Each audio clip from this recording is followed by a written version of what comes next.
Well, hello everyone. This is CERT Instructor Ron. I just kind of want to give y'all an update on what we're doing here in Oklahoma. I've been talking with Tracy Bender, and she's kind of over and directing the CERT program, and that, and with the Office of Emergency Management. I don't know everything she covers, but she does cover the CERT aspect of things, I know. So we had a meeting a couple of weeks ago, and I'm getting materials from her.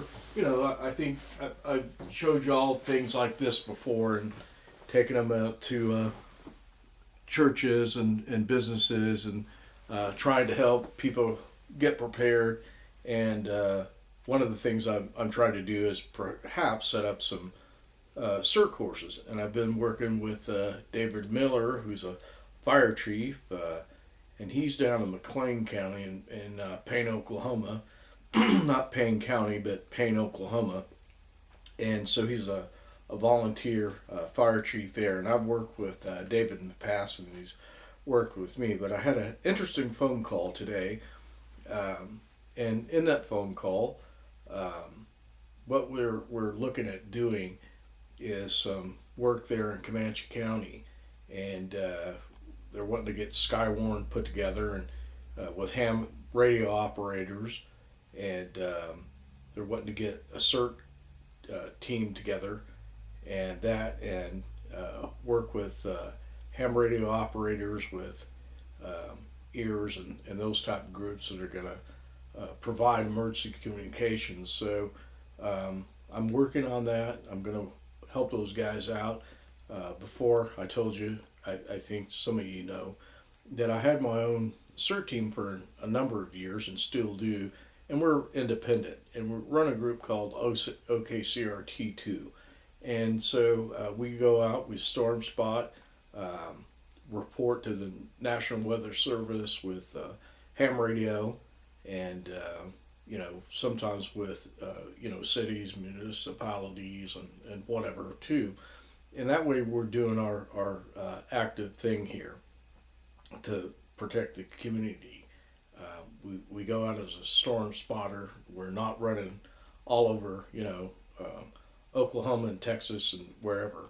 So we're focused on our communities, and we're going to work to build up some of the community that we have here in Oklahoma. So that's one of the things that we're going to do. We're going to go out. We're going to try to recruit and try to implement some CERT training, and get people with emergency communications. Ham radio is the we'll say the premier secondhand source. When things fail, it becomes first. So ham radio operators typically, when all else fails as far as communications, we're going to get the radios out. We're going to put up towers and repeaters and whatever, and get that info out. And a lot of times when disasters happen, that's what ham radio operators do. So you can go back and check the importance yourself and see how important ham radio is, because when communications go down, that's the bottom line. The ham radio operators, your cell phones won't work, and a lot of things. So these are the things that we're going to do. We're going to start on this pretty quickly and see what we can do in counties and whatever. So anybody who's looking to get involved, let me know.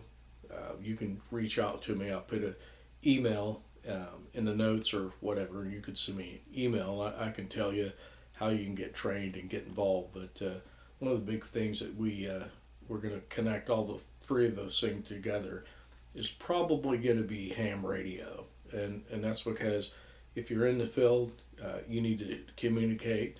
You have ham radio. If you're Skywarn, well, that goes without saying. Ham radio and Skywarn went together a long time, and it's true spotters that are out there working with emergency management are ham radio operators. And then when all else fails, it's ham radio. So one of the most important things you can do is get your ham radio, and it's a little bit of a chore to get it, but you can just study the test questions and pass the ham test. And if you do, you can, get a technician license, and you can get on the repeaters. And if you go ahead and pass the technician test, and a lot of times they'll offer you to take the general, and if you take that and you're lucky, you'll pass that. So for $15 you get 2 licenses, and if you take the extra and you're extra lucky, and you take that test and you pass that, well, you get all 3 licenses for basically $15, or the present fee, which is probably going to go up around April 15, to my understanding, to $35. So that's kind of how it works.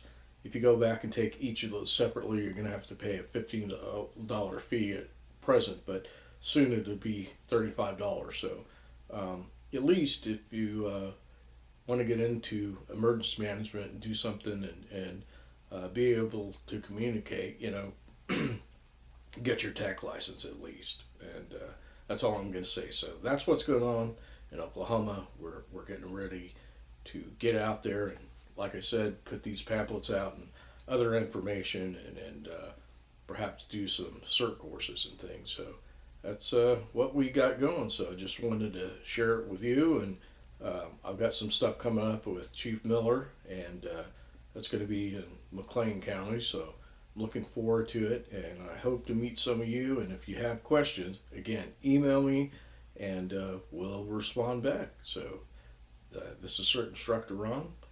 Please like and subscribe. If you have comments, send them to me. Thank you.